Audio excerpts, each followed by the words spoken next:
Welcome to Inside Voices, a well-read magazine between the pages podcast. Thank you for joining us. I'm your host, Robert Gwaltney. And I'm host Jeffrey Dale Lofton. And we are just beside ourselves with joy to have with us Leslie Zemeckis. But before we begin today, we want to share a little bit about you, Leslie, with our listeners. So, Leslie, you're the best-selling author, actor, and award-winning documentarian of Behind the Burly Q, which ran on Showtime, Bound by Flesh, which debuted at number 5 on Netflix, and the multi-award-winning Mabel Tiger Trainer. And next up, I understand, is the award-winning documentary Grand Horizontals about courtesans in Napoleon's Second Empire. But you're also the author of 3 bestsellers Behind the Burly Q, which is the definitive oral history of burlesque, and an Amazon top 100 pick, Goddess of Love Incarnate, The Life of Striptease Lily Sancerre, and Feuding Fan Dancers, about Sally Rand, Faith Bacon, and the golden age of the showgirl, which is a Southern California Independent Booksellers Association finalist for biography. Leslie's also acted alongside Tom Hanks, Steve Carell, Jim Carrey, Mickey Rourke, and Richard Lawson. She's the founder of Stories Matter, female storytellers mentoring future female storytellers in conjunction with the Santa Barbara International Film Festival and Entity Magazine. Honored for her work inspiring women, Zemeckis was awarded the Ellis Island Medal of Honor in 2023 for sharing and preserving stories of women who were once marginalized and stigmatized. The medal is officially recognized by both houses of Congress as one of the nation's most prestigious awards. Welcome, Leslie. Thank you. So, Leslie, you're an actor, you're a documentarian, you're an author. That's an impressive range by anybody's reckoning. Is there one of these that you hold dearest, or do you love all your children the same equally? Yeah, all the same. I mean, to me, it's all storytelling from different points of view, either, as an actor or telling it in a book or by film, and certain subject matters, at least the ones not the acting, but for me, when I find something I like, it's either a book or it's a film. It'll be pretty obvious to me what it is. So I like them all. So you love all your children equally. Yeah, and then I like switching back. I don't like to do book or film. I actually like switching back and forth or doing them at the same time. It just helps me creatively. Usually books typically precede anything that is film, a documentary or a film. But I understand that Burly Q was originally a documentary and then it was a book. Can you tell us why you made that decision? Because, well, it was when I first decided I wanted to do a documentary on the history of burlesque. And I went out shooting for 2 years all across the country, finding anybody I could that was still alive, that had been in the 20s, 30s, and 40s, 50s. I gathered so many stories that only so much can go into, I think my film's 80 something minutes, that I wanted to expand upon it in a book and tell more of the stories. So that's why I was like, these stories have to live. So then I did the book afterwards.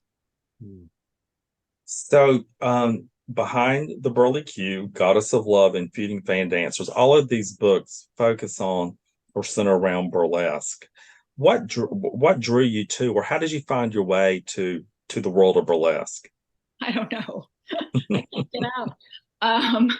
It was just complete happenstance. I was doing a one-woman show, and it was a very sassy character that I'd created that I kind of thought Gypsy Rose Lee without even knowing what I was saying.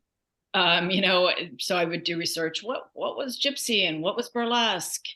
And then the more I did research for that, I realized there was so little on the history of it from the women's point of view. They would talk about a woman's act, like Lily Sincere. She was in a bathtub, and they would mention some headlines about her life. And nothing else. And I thought, well, who really were these people? I hate just labels of stripper. Where did they come from? What did their family think? And so I just, on my own, started researching it, got hooked up with a few older performers, obviously that were no longer performing. It just one day was like, I have to tell these stories. I'm going to go do a documentary. And then once I started talking to a couple of them, which was hard to penetrate at first, because there's such a stigma, such misunderstanding about this subject and what they did in it. They didn't really talk about it a lot. Some women hadn't talked about it for 50 years. One woman I interviewed, she was 70s. She had never told her adult children that were in their 40s until the year before.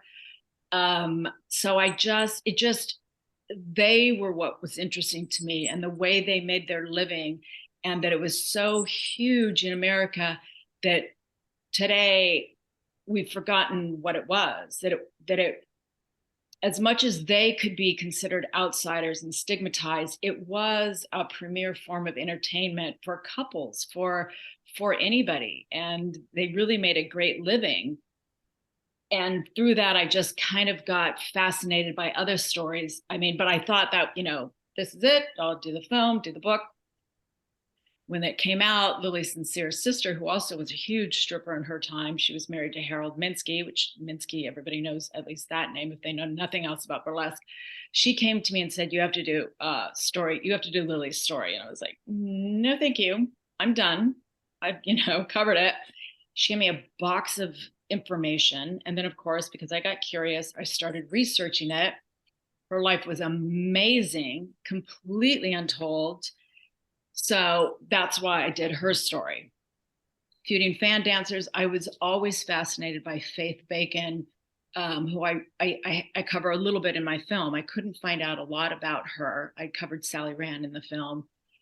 But Faith was a super tragic story, and it bothered me, and I wanted to know why she ended the way she ended when she was a huge her and Sally were more considered showgirls. They were in vaudeville. And I just was, it's these things, everything I do, it's like, I have to tell this story. They just happen to kind of be in this world of burlesque or vaudeville or early forms of American pop culture. What about, you mentioned the stigma. Mm-hmm. What about the power? During that era, there were fewer opportunities for women, but there seems to be a measure of power. These women wielded a measure of power and made a lot of money while they were working. What about the power dynamic? Well, it kind of depends on the era. I think more towards the 50s, they did feel that. And I'm speaking in general terms. I interviewed, I've got hundreds of hours of tape. In general, it was a way for these women, a lot uneducated, a lot from abusive backgrounds, to do something with their life. It was something that they could do to get out of that. They were supporting families, supporting children. They wanted to be a star of some sort. A lot of them had dance training. So it was a means of really doing something with their lives and loving what they did for the most part, most of them. I don't think they felt so much empowered in the 20s and 30s and the 40s. Somewhat, but it's not as if you talk to girls that are in burlesque today who are there's no when burlesque during the golden age, you could work every night of the week all year long. There's not that industry now. Obviously there's film and TV and everything else. So it's more of a choice now, where by then it was a way of making a living a lot of times. I'm interested in the approach that you took with researching the books. You mentioned that there was one individual whose adult children didn't even know that she once had a career in burlesque. How challenging was it for you to get these women to open up? Not bad at all. They actually were dying to tell their stories. So many of them, I cannot tell you, said, nobody ever asked me. And I think they were just at a time in their lives, the stigma had passed. Our society is much more different, considering if you just, do the label stripper. So they really wanted to tell their stories. They were very inviting. They invited me into their homes. They invited me into all their scrapbooks. They really, really opened up. And I found that I love interviewing. I think I do all the research myself. So I think some of them were very surprised at my knowledge coming in there, that I could talk about this person or that person. And I know a couple interviews, like Alan Alda, for one, his father was a straight man and a singer in burlesque. I talked to Alan and I said, will you do the interview? Yes. I've got a half hour, just got a half hour, which I heard a couple times. And then they end up, being very engaged and would be there much longer for the interview. Did you go into your research with any preconceived notions about the world of burlesque that were dispelled when you were complete with your project? No, because I really knew nothing. I mean, of course, before I was doing interviewing, I did as much research and reading, and it was just interesting to me. It's another form of entertainment.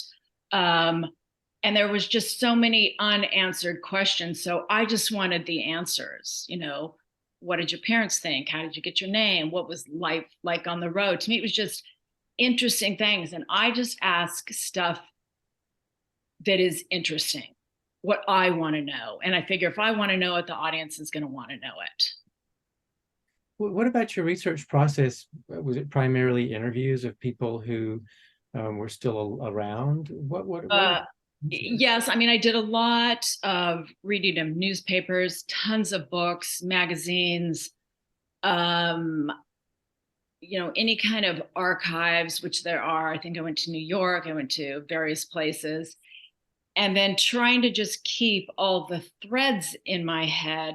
So when I talk to, and some things were just coincidence, but this is why I do my own research. I was talking to, for instance, the woman who said she'd never told anyone until her adult children. She happened to mention a very famous burlesque woman. And she said, oh, I was there when she gave her child away.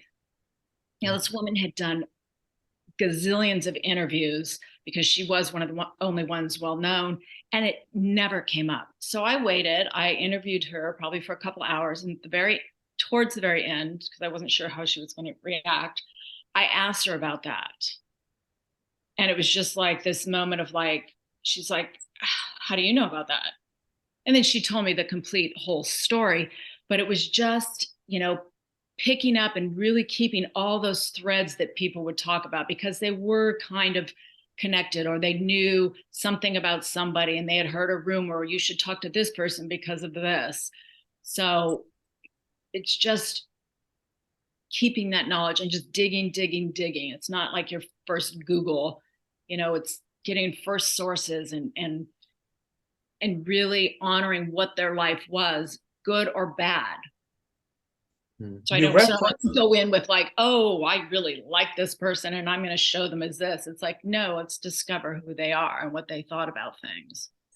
You referenced the stigma that went along hand in hand with burlesque, in the sense that there were strippers, but there are those that really regard burlesque as an art form. How did the women that you interviewed, how did they think about the work that they did? How did they regard themselves? I think most of them absolutely regarded themselves as artists. There was maybe aspects they didn't like, that maybe were tough. Some theaters were worse than others. But what was really interesting to me that I discovered is when you're not like a chorus girl or in, part of another act or the company that's there, but if you're the stripper that's headlining or traveling from place to place, you're your own producer and director. You go in and you say, here's my music. This is what I'm dancing to. and it's not like you're trying to fit into a show and it's like, this is what I'm wearing. I mean, you got to do what you want.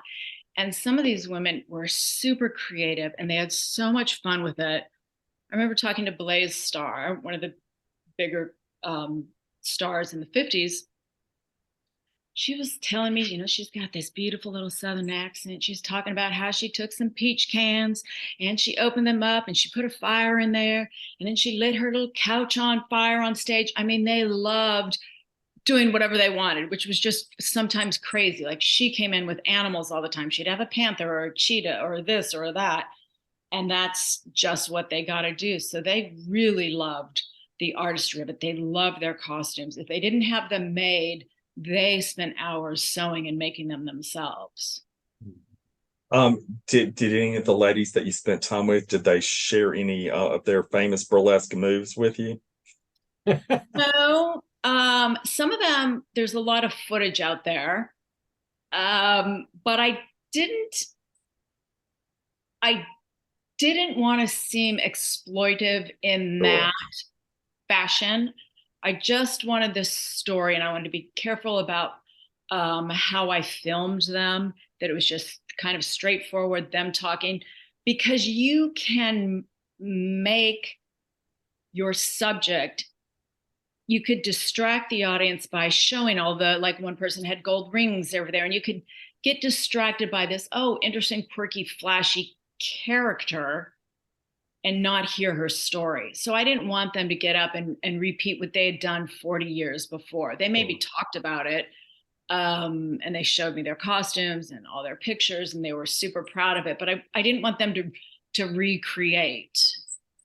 Yeah. You know, so as a documentarian, and that's interesting because, you know, that's not my world. When you go into, of course, that was the research for your books, and of course, Burly Q, being both a book and a documentary. What are there strict rules of the art of documentary that you follow? Talk a little bit about the guidelines and those things that you think are most important from your point of view as an artist. Well, to me, you have to be completely ethical with your subject matter, whoever you're interviewing, and super respectful. For instance, my third film is about Mabel Stark, who was quote unquote the world's first female tiger trainer. Now, when I start, this is my third film. Everything's been very lauded. And I started calling people female former tiger trainers, to talk to them. And it was, oh, we don't want to talk to you. And it was why. PETA's come in here and they've fooled us. They act like they are gonna portray us as our story is.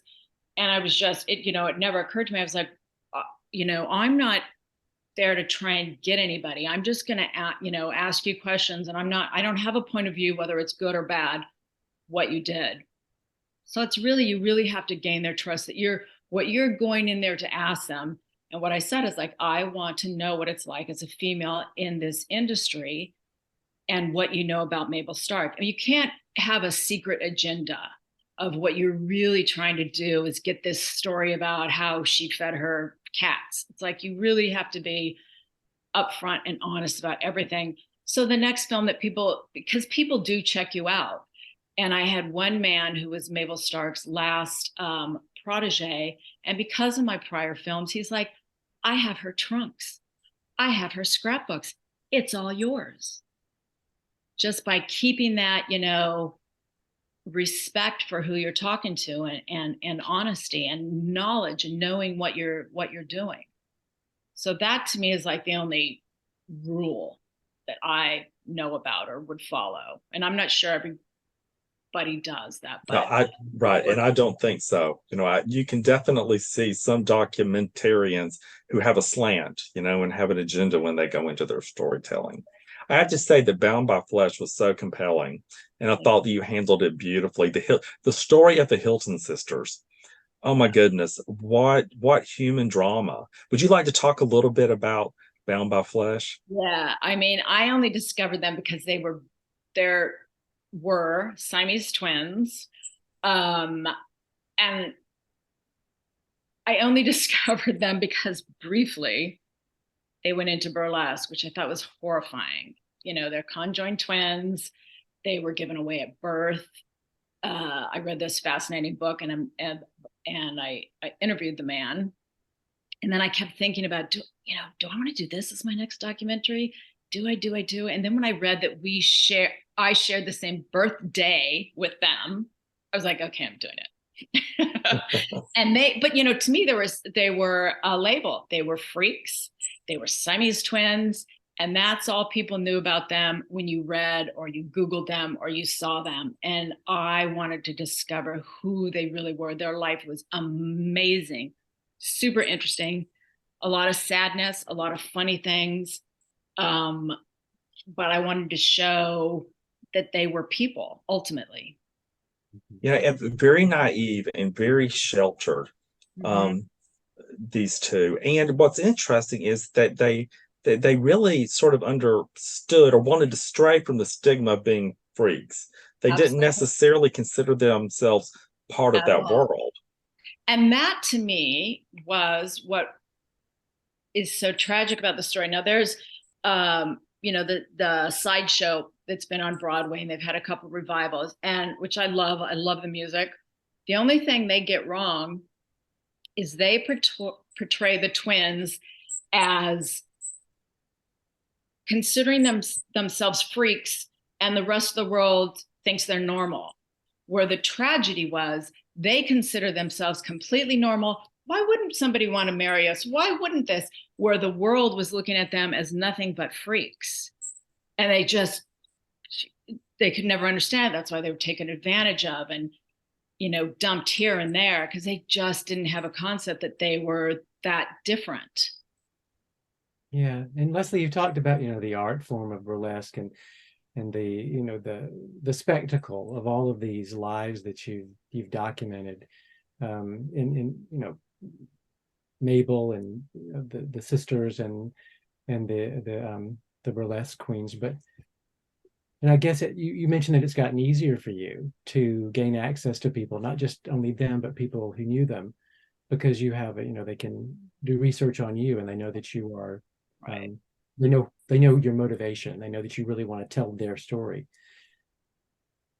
Can you tell us about how you've really explored that really personal side of them, rather than the spectacle? How do you, as a documentarian, focus in and really tell the personal story amidst all this show? Well, what I try to do, and I've been lucky enough that there's been enough source material, is to mostly tell the story from their point of view. I mean, oops, I'm moving my desk again. The burlesque people, obviously they talked to me, so they told me their point of view. There was enough stuff on the twins that I could tell it through what it was like for them. It's like I want to have as much material, or find as much material, if it's a letter or what they told me this or that, so that they're, as much as possible, even though they're long gone, telling their story, and the audience can take away from it whatever they want, and they can feel however they want. I mean, of course, by the end of it, I want them all to fall in love with these people, but it's for the audience to decide. And sometimes there's conflicting stories. She did that. No, she didn't do that. And how do you deal with it? I leave it. Sometimes I'll like, there's something in Bound by Flesh where this man was a former manager, and he's talking about, and they went on the road with so-and-so managed them. Cut to somebody else saying, their last manager dumped them. Well, it's for you to decide who you think that is. But I think the way I cut it, you get an idea of who it is. Your work with telling the stories of women who've been stigmatized or marginalized was recognized, as we discussed in your biography, and you are the 2023 recipient of the Ellis Island Medal of Honor. Talk a little bit about that. Well, it was surprising. It actually was proposed right before COVID, I think, and then so it's been delayed many years. But it was really surprising and moving to be at Ellis Island and to think, you know, some of these women. Well, I know the Siamese twins came through Ellis Island, but to have part of their history resonate, you know, and live on, which is what I try and do in my stories and my films. So, you know, that's kind of a nice circle, you know. Congratulations. It's a huge accomplishment. Yeah. Yes. And Leslie, you're, you know, as a fellow author, I probably speak for Robert as well. I admire that you support other authors. You appreciate their work. You uplift them. You highlight them. Talk about your role as yet another role you have as a book influencer. How it began, and you know all of that.